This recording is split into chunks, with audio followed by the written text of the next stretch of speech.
Hello again, everyone. Welcome to Washington Gun Law TV. I am Washington Gun Law President William Kirk. Thanks for joining us. Hey, we are coming to you from Security Gun Club here in Woodinville, Washington. We want to talk again about House Bill 1240, Washington's proposed assault weapon ban. As I mentioned, we would continue to monitor the comment section, and when we started seeing questions pop up with some frequency, we realized, hey, that's probably a good topic to do a video on. This is a question that I've seen not only pop up on many of our other videos, but I've had the opportunity to speak with many of you personally. I've talked to some FFLs, and everyone really has this question, and it deserves to be answered as best we can. So today, let's spend a few minutes and talk about, would Washington's assault weapon ban also ban suppressors?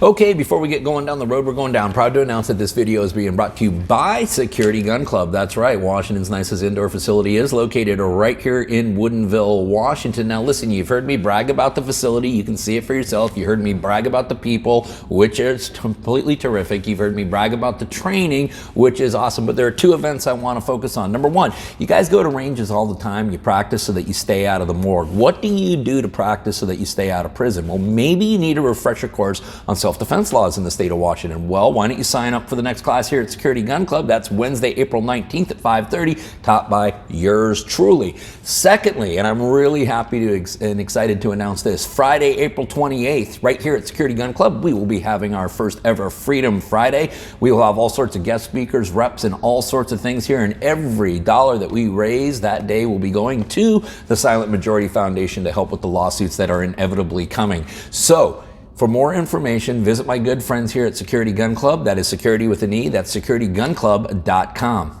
Okay, so the issue we're talking about today is, does House Bill 1240, Washington's proposed assault weapon ban, also ban suppressors or silencers, depending on what you want to call it? Now, the sources of today's material, since we always like to cite to our sources because we try to keep it down the middle here at Washington Gun Law, is House Bill 1240 itself, in particular Section 2, which is causing all of the confusion, and RCW 9.41.250, pre-existing law that's already in place in Washington State. Now, what has a lot of people concerned, and why a lot of people think that House Bill 1240 does ban suppressors, is language that's contained in Section 2. Now, it is the opinion of Washington Gun Law, just to jump to the punchline right now, that no component of House Bill 1240 bans suppressors. Let me say that again. I do not believe that House Bill 1240 bans suppressors. However, does House Bill 1240 arguably ban the components that you might need to attach the suppressor to the firearm, namely a threaded barrel? That I do think is a legitimate concern, and I think that's the area that we need to spend the most time on. Now, I think that what has a lot of people really worked up about this whole issue is when we take a look at Section 2 of House Bill 1240, and this starts with the laundry list of makes and models of firearms that would be banned, and then it begins to list firearms using more generalized terms, basically listing components and saying, hey, if the firearm is this kind of firearm with any one of these kinds of components, well, then it's now deemed an unlawful assault weapon. And in that section, we have language such as a semi-automatic centerfire rifle that has the capacity to accept a detachable magazine and has one or more of the following. E, flash suppressor, flash guard, flash eliminator, flash hider, sound suppressor, silencer, or any item designed to reduce the visual or audio signature of the firearm. G, threaded barrel designed to attach a flash suppressor, sound suppressor, muzzle brake, or similar item. And then there is language as it relates to semi-automatic pistols, also found in Section 2, which includes a semi-automatic pistol that has the capacity to accept a detachable magazine and has one or more of the following. A threaded barrel capable of accepting a flash suppressor, forward hand grip, or silencer. And so what you're beginning to see is that if you have firearms of certain platforms, and that firearm also happens to have a threaded barrel, a flash suppressor, or other type of noise suppressor, then that firearm is now defined as an assault weapon. So does it make the possession of suppressors unlawful under House Bill 1240? No, it doesn't.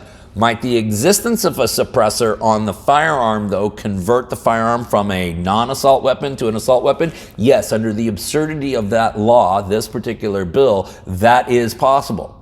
If you don't believe me, consider this Glock 19 right here, which would not be considered an assault weapon under Washington law. However, this Glock 19 would. Makes a lot of sense, doesn't it? Now, let us also remember that current law in Washington State, specifically RCW 9.41.250, lists when we can lawfully possess a sound suppressing device for firearms. The law specifically reads, every person who C. uses any contrivance or device for suppressing the noise of any firearm, unless the suppressor is legally registered and possessed in accordance with federal law, is guilty of a gross misdemeanor, punishable under Chapter 9A.20 of the RCW. So pre-existing Washington State law says, hey, listen, if you have an approved Form 1 or an approved Form 4 for your suppressor, that is, you are in lawful possession of that item, there's nothing unlawful about possessing it moving forward in Washington State.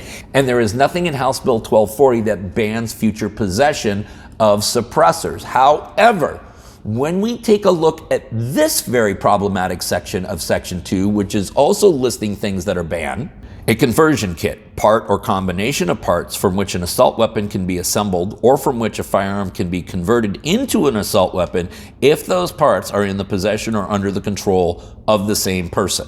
And that is the most problematic section that many of us do not understand. Certainly, I believe the legislative intent, since it is parts from which an assault weapon can be assembled from, would mean that their intent was to ban a lower receiver. However, since these laws are passed and written by people who have no clue what they're talking about, this is the kind of word salad that we end up with. Therefore, it is my opinion, especially when you consider Senate Bill 5078 and all the additional liability that may be placed upon the FFL industry, that the ability to purchase threaded barrels in Washington State may become rather tricky, if not actually impossible. So if you are thinking about getting into suppressors, or you have suppressors but you don't have the appropriate barrels, now might be the right time to do that. Listen, I hope that answers your questions. It is the opinion of Washington gun law that House Bill 1240 does not ban suppressors, but could potentially ban many of the components necessary to make them useful. You may have more questions about this or anything else related to what's left of our Second Amendment rights. You guys should know the drill by now, but if you don't, you can always contact Washington Gun Law by checking out the information in the description box down below. In the meantime, I want all of you to remember that part of being the lawful and responsible gun owner, like we talk about all the time here at Washington Gun Law, is to know what the law is in every situation and how it applies to you in any instance that you may find yourself. Until next time, thanks for watching and stay safe.